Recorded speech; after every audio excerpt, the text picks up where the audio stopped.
look forward to your questions. What's up, guys? We're live at FOMC just in time to get Mr. Powell to answer all of our to what extent has the more limited impact from pressing tariffs at this stage on inflation changed your view on what the ultimate economic fallout will be from these policies and the timing of when they will materialize in the data? So we've had 3 months of favorable inflation readings since the high readings of January and February, and that's, of course, highly welcome news. Neutral. Part of that just is that services, core services, both housing services and non-housing services, have really been grinding down toward levels that are consistent with 2% inflation. So that's the good news. We've had goods inflation just moving up a bit, and of course we expect, as you point out, we do expect to see more of that over the course of the summer. It takes some time for tariffs to work their way through the chain of distribution to the end consumer. A good example of that would be goods being sold at retailers today may have been imported several months ago before tariffs were imposed. So we're beginning to see some effects, and we do expect to see more of them over coming months.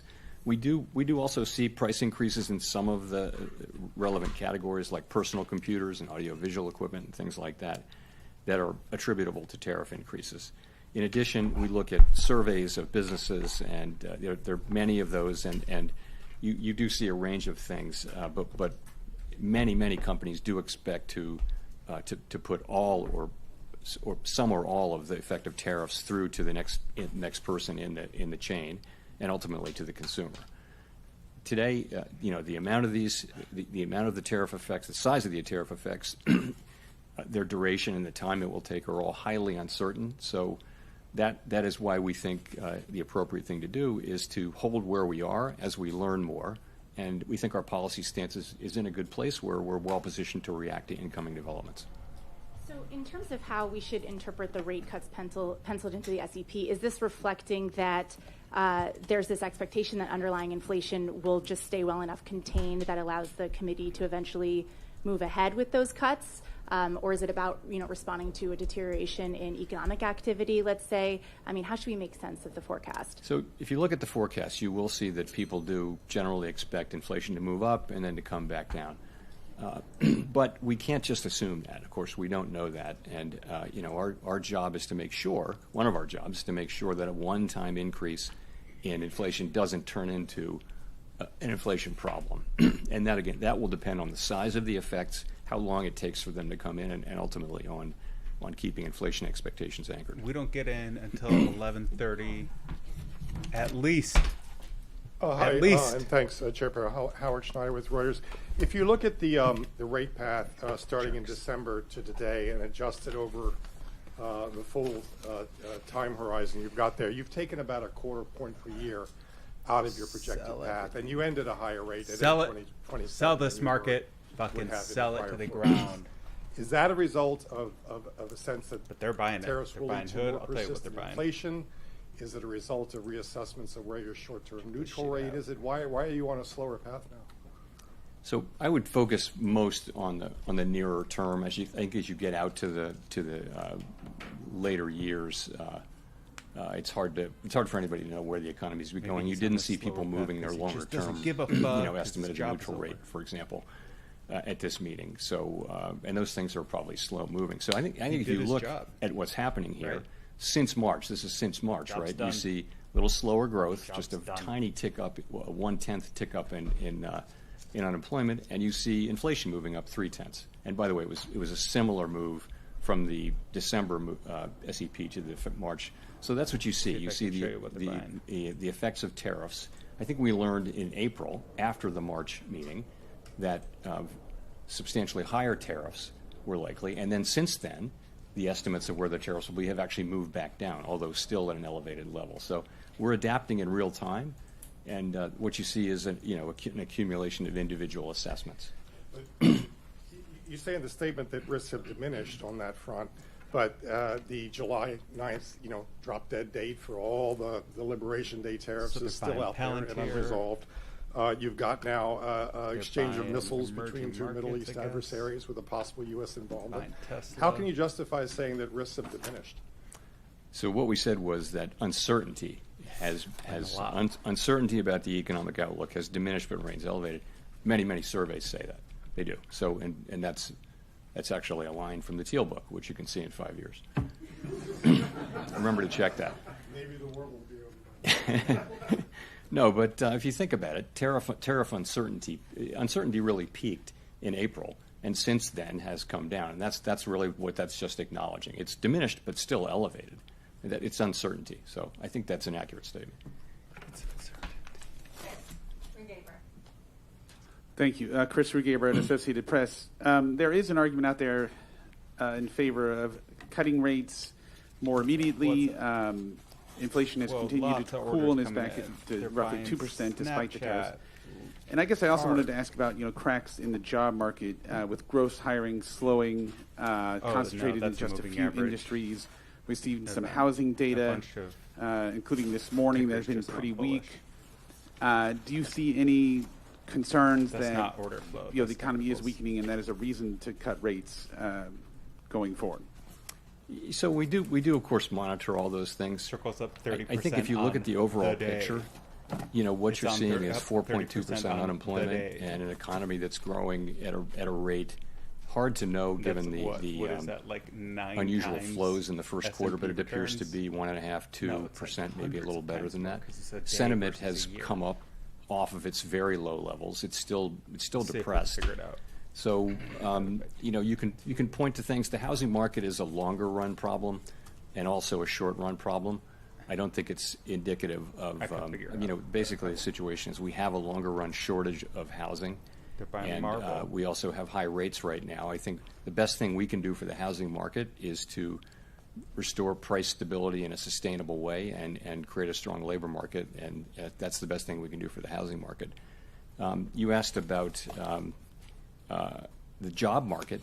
Again, look at labor force participation, look at wages, look at job creation. They're all at healthy levels now. I would say you can see perhaps a very, very slow continued cooling, but nothing that's troubling at this time. But we watch it very, very carefully. So overall, again, the current stance of monetary policy leaves us well positioned to respond in a timely way to economic developments, and for now, and we'll be watching the data carefully. I can't believe they're buying the top of Coinbase. Well, just quickly on because my buddy works there. Given that there are concerns inflation will rise, but there is the alternate scenario that I want him to be tariffs would create demand destruction and slow growth sufficiently, and that would perhaps keep a bit of a lid on inflation. Do you see odds of that scenario? What kind of odds do you see of that scenario coming true, and how many months of cool inflation would you need to see before concluding that maybe that lower inflation scenario is taking place? So it has nothing to do with very much the conversation we had today and yesterday. There are many, many different scenarios, many combinations of scenarios where inflation does or doesn't prove out to be at the levels we think, and where the labor market does or doesn't soften. And I think what you see people doing is looking ahead at a time of very high uncertainty and writing down what they think the most likely case is. No one holds these rate paths with a great deal of conviction, and everyone would agree that they're all going to be data dependent, and that you can make a case for any of the rate paths, I think, that you see in the SEP. And we do this once a quarter. It's a hard thing to do particularly at this time, but it does reflect. If you see somebody writing down a rate path that involves cuts, that's them saying, yes, I think we will get to a place, more likely than not, where cuts will be appropriate, and it could be a joint probability of a number of possible outcomes. Again, remember how much uncertainty we face, though. Fucking bye. Bye-bye. Mr. Chair, I wonder if you could describe for us some of those scenarios. How do you get to a place? I'm noticing that the uncertainty levels in your forecast are very high. How do you get to a place where you have the confidence in the outlook for, say, inflation and or growth or the unemployment rate? How many months does it take, and what do you want to see in the data to get to that level of confidence to actually reduce rates off the restrictive level? So it's very, very hard to say when that will happen. We know that the time will come. It could come quickly. It could not come quickly. As long as the economy is solid, though, as long as we're seeing the kind of labor market that we have and reasonably decent growth and inflation moving down, we feel like the right thing to do is to be where we are, where our policy stance is, and just learn more. And in particular, we feel like we're going to learn a great deal more over the summer on tariffs. We hadn't expected them to show up much by now, and they haven't. And we will see whether, to the extent to which they do over coming months. And I think that's going to inform our thinking, for one thing. In addition, we'll see how the labor market progresses. So at some point it will become clear. I can't tell you exactly when that will be. And meanwhile, we'll be watching the labor market very carefully for signs of weakness and strength, and tariffs for signs of what's going to happen there. And of course, there are many developments ahead. Even in the near term, developments are expected on tariffs. So I think we don't yet know with any confidence where they will settle out. We have an estimate, and it's I think all estimates are now pretty close together, but it's highly uncertain. When you say estimate of the impact of tariffs on the core PCE, is that what it is? And could you share that? Yeah, what you start with is what's the effective tariff rate overall, and people are managing to that. But the pass-through of tariffs to consumer price inflation is a whole process that's very uncertain. As you know, there are many parties in that chain. There's the manufacturer, the exporter, the importer, the retailer, and the consumer. And each one of those is going to be trying not to be the one to pay for the tariff. But together, they will all pay for it together, or maybe one party will pay it all. But that process is very hard to predict. And we haven't been through a situation like this. And I think we have to be humble about our ability to forecast it. So that's why we need to see some actual data to make better decisions. We'd like to get some more data. And again, in the meantime, we can do that because the economy remains in solid condition.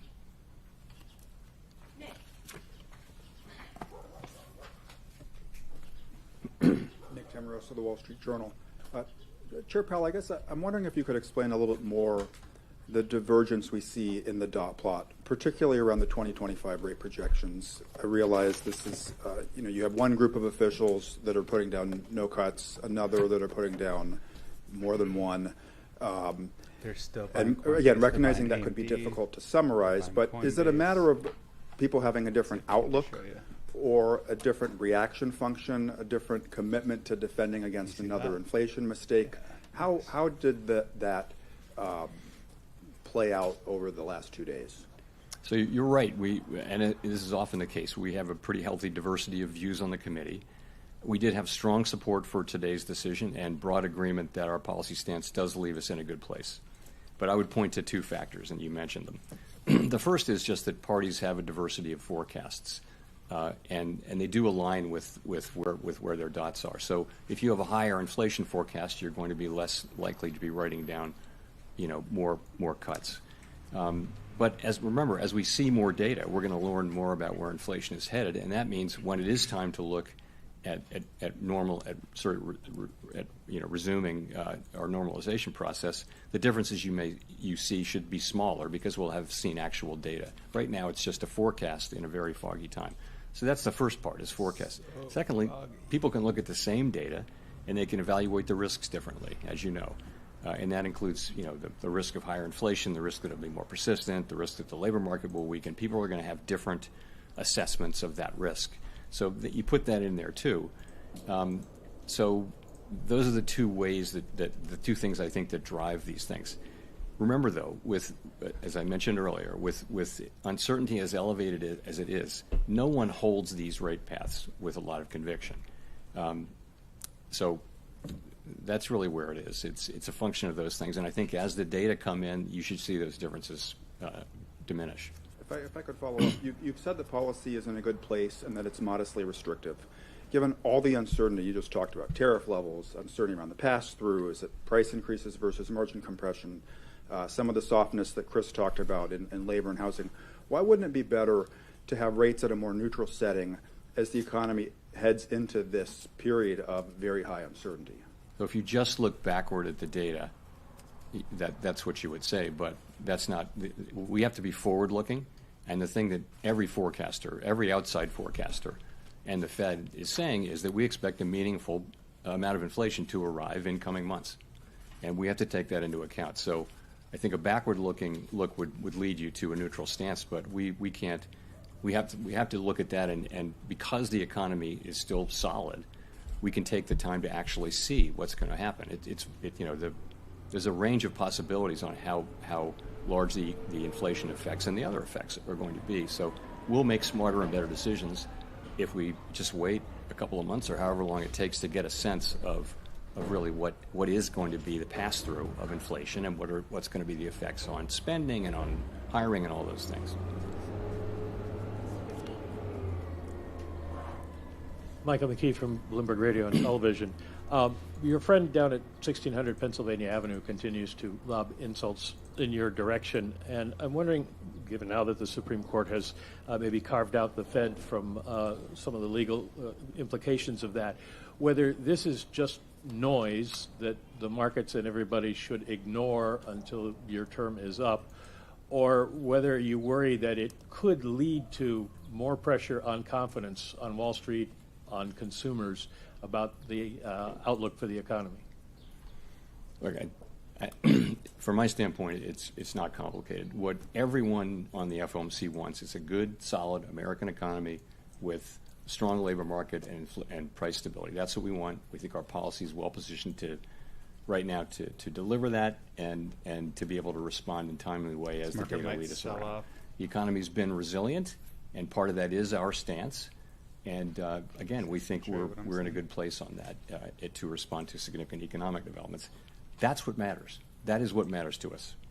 Pretty much that's all that matters to us.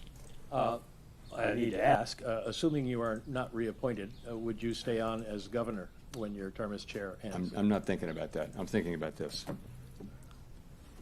Andrew. Thanks, Mr. Chairman. I guess with workplace raids increasing, picking up significantly, what kind of effect would that have on the labor market in the short with term? what picking up? Workplace raids. So you're asking immigration? Yeah. You know, I wouldn't want to speculate. One way to get at that from an economic standpoint, we of course don't comment on immigration policy. It's not ours to make or comment on. But what you see is an unemployment rate that has been really solid and at a low level, not really increasing. It's been in a good range and well within the range of mainstream estimates of maximum employment. And that means, like, part of that is that labor demand and labor supply are kind of moving down at the same rate. Labor demand is softening. You see that in job creation, but it's still kind of at a healthy level. And labor supply is diminishing because the immigration numbers that we see are much lower than they were. So those two factors, supply and demand, that's what has kept the unemployment rate in a reasonably stable place. Okay, thanks. The other thing I wanted to follow up on is if you could elaborate on the potential changes to the SEP that you suggested were part of the framework review, I think. Let's see if we break that line. So the framework review really has two tracks, right? The first track is our policy framework that is reflected in the consensus statement. And we've said that we would finish that and announce it by the end of the summer. So we're well along in that process. We've had the meetings that we need to have, and we're now going to be going into, into discussions about, specific changes to language. So that's the framework part of it. The second part of it is our communications tools and practices. And that part comes next. Okay, that's what we're going to do in the meetings this fall. Actually, what we did at this meeting, though, is we sort of prepared the ground for that. We had a meeting where we talked at a high level about a number of ideas. The SEP is part of it. Many other ideas. It's sort of how do we think our communications can be improved? There are a number of ideas. People offered a really it was a great conversation. Number of ideas, but we're going to look at those with staff briefing and a lot of thought way below that in the fall. And I would say when it comes to changing communications, I would only support things really that only implement things that have very broad support. And also, you want to be really careful because I think our communications are pretty well received. They're not broken, so more is not necessarily better, but better is better. So we're going to be looking at ways to do things that will improve the clarity of what we do for the benefit of the public. Here we go. Thanks, Chair Powell. Kelly O'Grady, CBS News. You're famously known as the guy that makes decisions based on data instead of speculation. You've said today the inflation data is in a good place. We don't know how tariffs are going to impact prices going forward. That's uncertain. But I've got to go back to the last time that you cut rates in December, and there was still the what if of tariffs. So what made you feel comfortable cutting then when inflation was higher than where it is today and you didn't cut today? He doesn't give a Well, that's the answer. The forecast for inflation in December was green bar. 2.5. Core PCE for 2025. The forecast Degenerate was mode 2.5%, activated. which is a good inflation forecast. I think what we've learned is that, and this was long before we had any idea of what the actual policies would be. We've learned that tariffs are going to be substantially larger than forecasters generally thought, and we don't, our forecasts are generally not particularly different from those of other, well-resourced forecasting operations. So, what we learned, and particularly in April, was that very substantially larger tariffs were coming, and that would mean higher inflation. That's what happened, and so you saw 2.5% forecast in December. You saw 2.8% in March, and you see 3.1% now. So it's 0.6 higher inflation for 2025, and that's a big part of the change, and that's due to the effects of the tariffs that are we don't know where they're going to land, but it's pretty apparent they're going to land higher than outside forecasters were really guessing at the end of last year. My follow-up to that, I think consumers, right, we're looking for relief on rates when it comes to speculating mortgages, car loans. Small businesses want to take out more manageable loans. When you look at the What are you gonna cumulative do inflation over post-retirement? the That's the main past question 5 I years, prices have care risen about. over 20%. It's been a rough road. So what is the tipping point then for the wait and see approach in terms of how much it's going to help versus when it hurts the American consumer? Well, I mean, we're trying to restore price. Best thing we can do for the public that we serve is restore price stability. If we can, and we will, restore price stability, meaning 2% inflation on a durable, sustainable basis.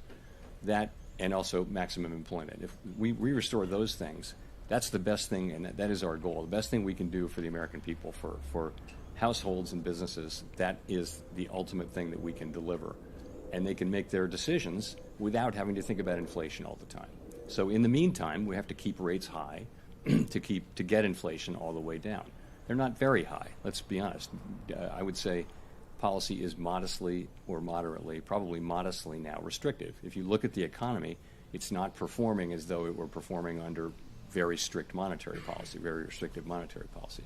So I would say probably modestly restrictive.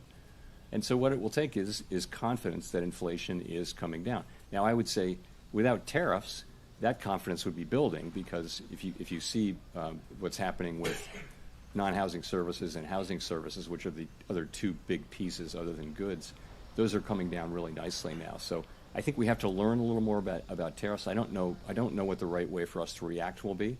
I think it's hard to know with any confidence how we should react until we see really the size of the effects, and then we can start to make a better judgment. So that's what we're doing, and I think we can take the time to do that because unemployment is 4.2%.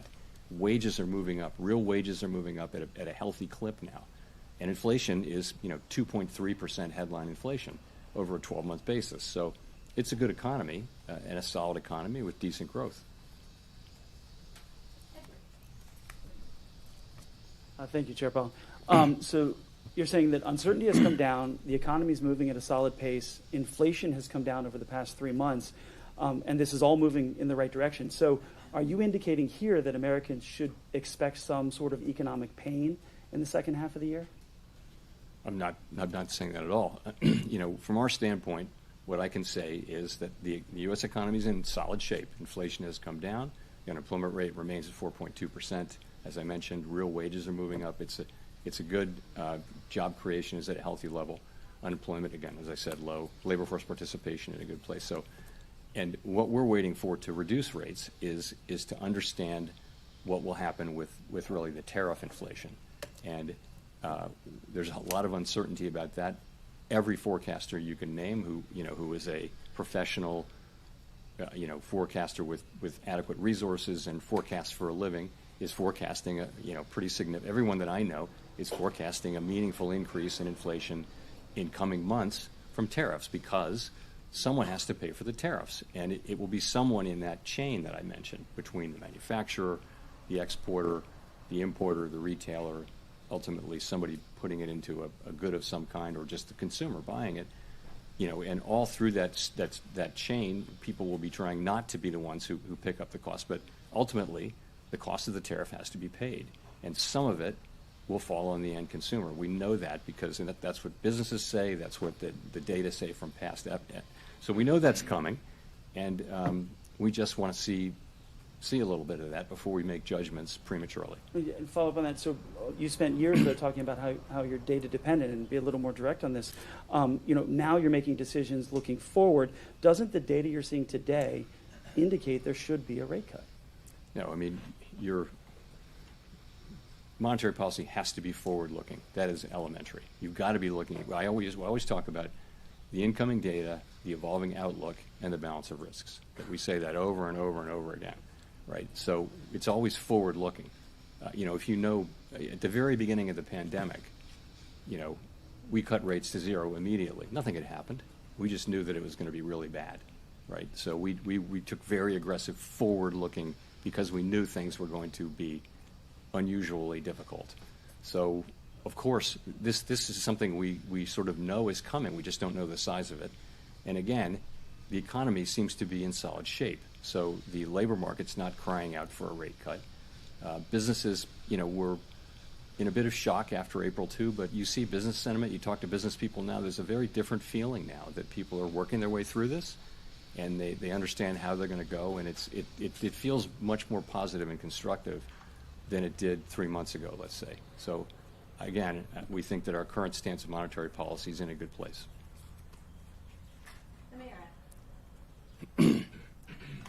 Thank you. Amara Mokwe with Bloomberg. Chair Powell, in February, you told Congress that the Fed is, quote, overworked, maybe not overstaffed. Then in a memo to staff in May announcing a deferred resignation program at the Fed, you said you wanted to ensure that the Fed was, quote, right-sized. Those two statements appear to be at odds with one another. Could you explain what changed in the roughly 3 months between those statements that made you decide that staff levels at the Fed should decline? I don't see them at all as intention. So I was asked, is the Fed overstaffed? And I said no. And I sort of said as a pun, overworked but not overstaffed. People do work extremely hard at the Fed, and I know they work hard at Bloomberg too. So, but we do. We work hard. But I would say this. So we are careful stewards of public resources, and sometimes you need to show that. So there have been several times in our history, modern history, where the Fed has said, you know what, we're going to do a buyout. We're going to show the public. We're going to demonstrate that we are good stewards of public resources. So we thought, and I thought, that this is a time when we can, we grow at about, our headcount has grown at about 1% a year. So over the course of a couple of years, we're doing a careful scrub of the board and all the reserve banks, and we're going to find 10% of employees who can do something else, where we can streamline our operations, and we think we can get there in a couple of years. We think we can do that, and we think this is without taking risk to carrying out our critical missions. So this is something you do very carefully, thoughtfully, and you do it, again, respecting that we have critical missions to carry out. I've had experience, a lot of experience in my prior careers, with and they're monetizing calls on headcount reductions and things like that. And this is how you do it professionally. You do it carefully, thoughtfully, with a lot of planning, and you do it over a period of time. And I think the Fed will be fine. I think no one will notice any decline in our ability to carry out our missions. And I think it's just us wanting to demonstrate to the public that we are actually good stewards of their resources. We're effectively wiping out 10 years of headcount growth with this. So, I mean, we wanted to show that, that we're good stewards. How is progress on reducing headcount going so far? Are you on track to meet the goal? We're just at the very beginning. As you know, we're doing a buyout program. We're gonna hit that goal. I think many organizations find that they can do this. You don't want to do it every year or anything, but you can do it. At intervals, and you wind up not interfering with your ability to perform your jobs.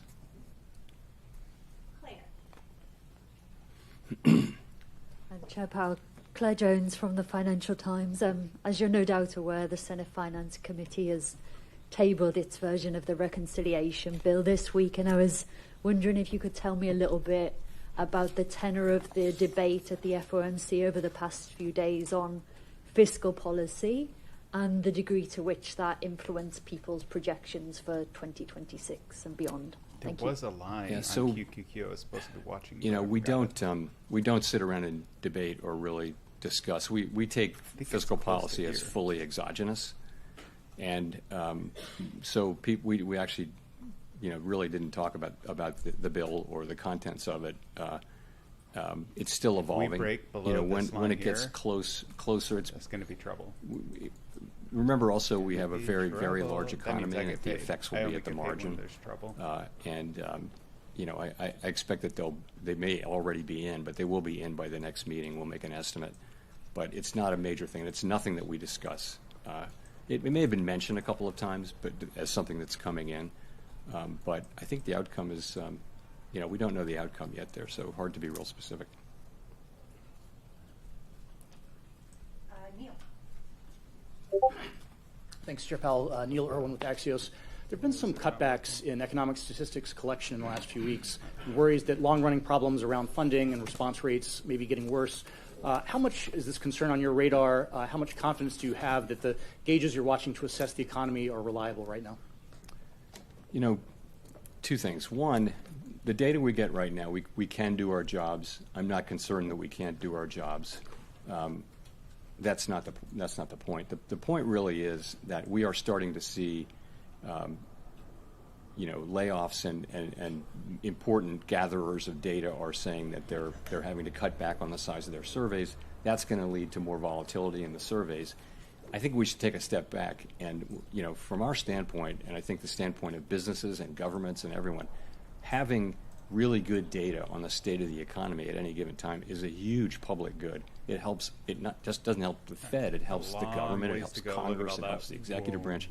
More importantly, really, it helps businesses. They need to know what's going on in the economy. The United States has been a leader for many, many years in this whole project of measuring and understanding what's happening in a very large and dynamic economy. And I hate to see us cutting back on that, because it is a real benefit to the general public that people in all kinds of jobs have the best possible understanding of what's happening in the economy and hence what's likely to happen.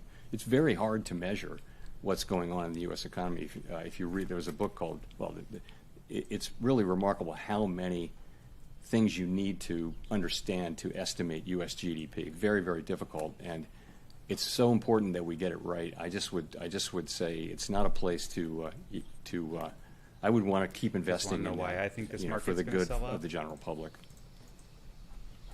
Victoria. Look at that. Watch this. Hi, Victoria Guida with Politico.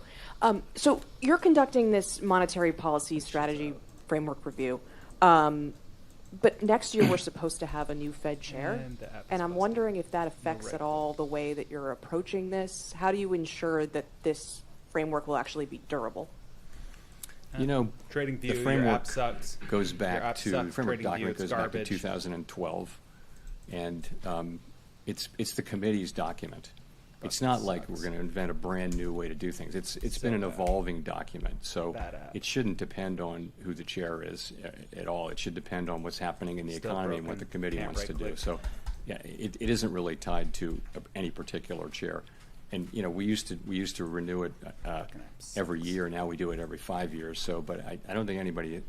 I've never heard anyone raise this issue that a new chair might want to come in and go in a completely different direction. I really don't think that's right. But that's not going to be up to me to decide.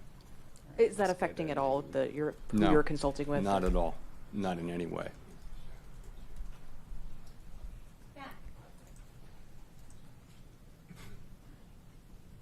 Thank you. Chair Powell, Matt Egan from CNN.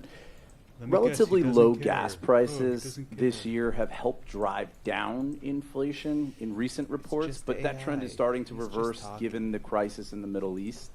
How are you thinking about how the Israel-Iran conflict will impact the economy, especially inflation, and what lessons were learned during the 2022 period when another conflict, the Russia-Ukraine war, sent oil and gas prices skyrocketing?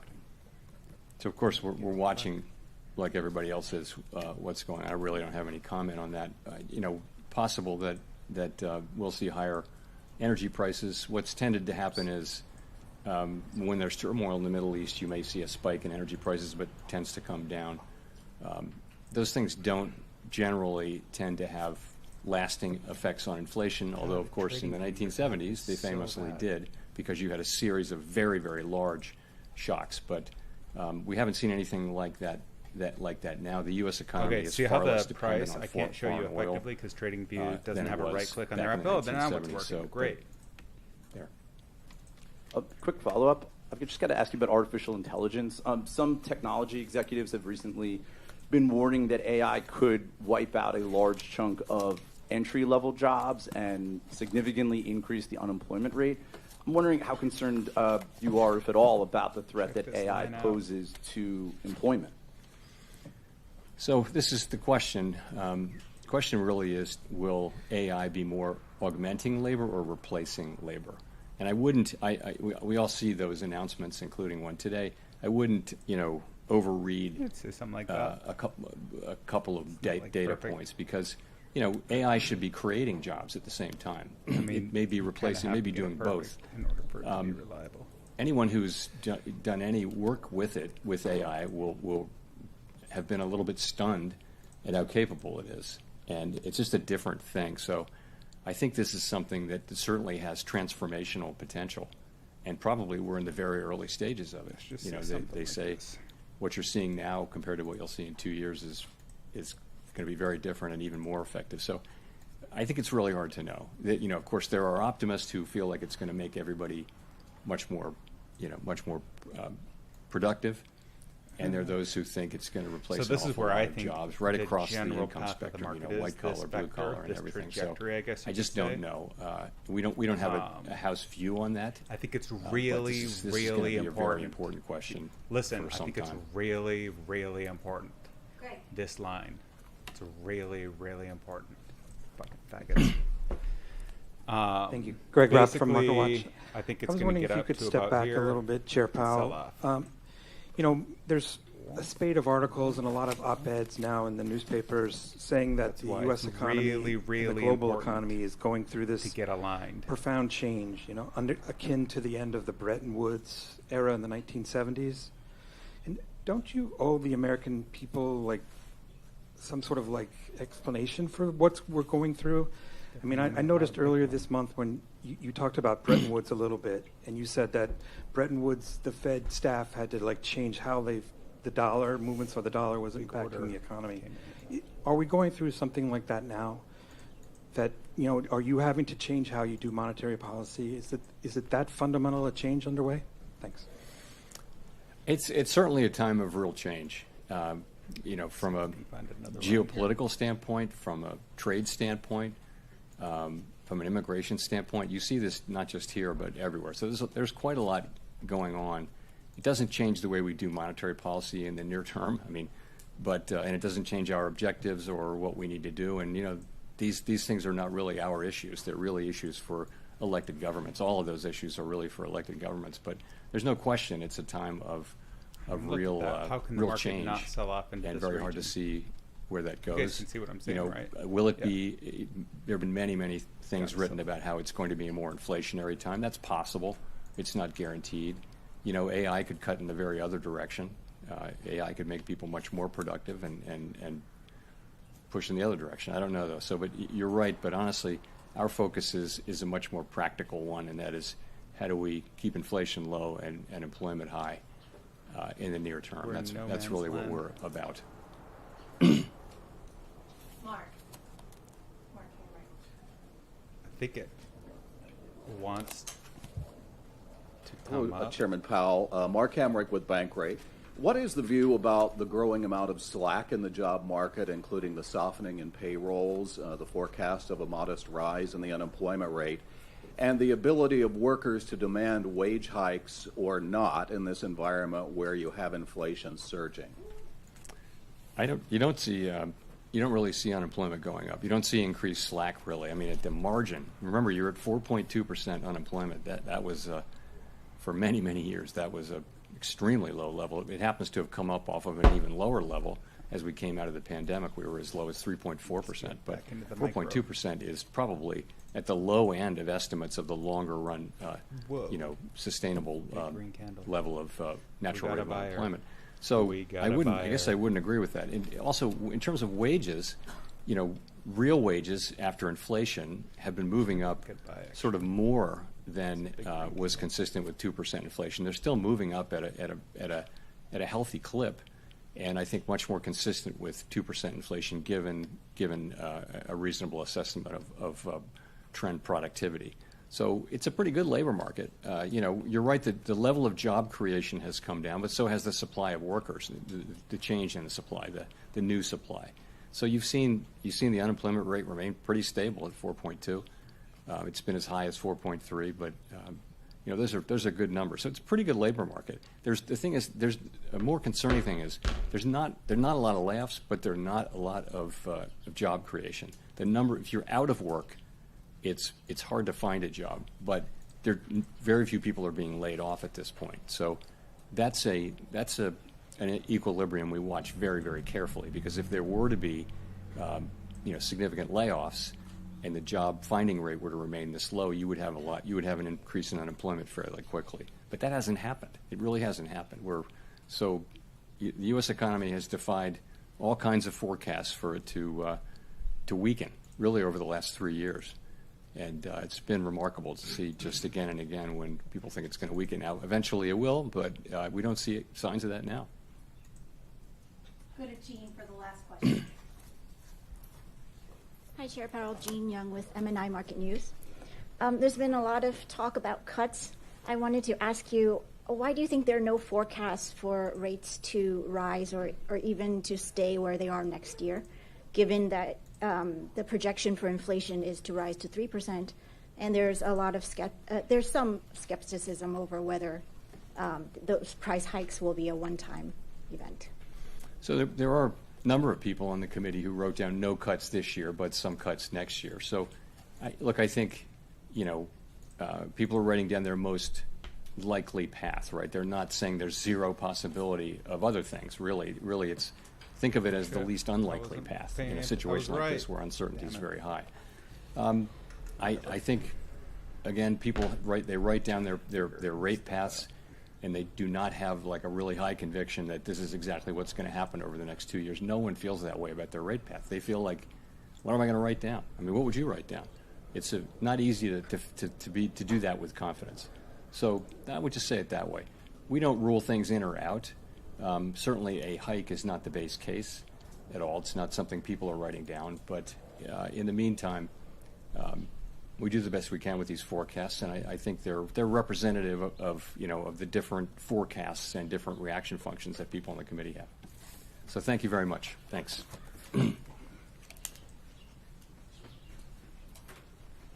That's it? Okay, cool. Well, give you my commentary here in a second. Just take some of that stuff off the screen. So let's put me right around here. All right, now we can do this. It's interesting to have finally, got a glimpse of how all of this stuff works. It's all very complicated, and it's not easy to make predictions in the market.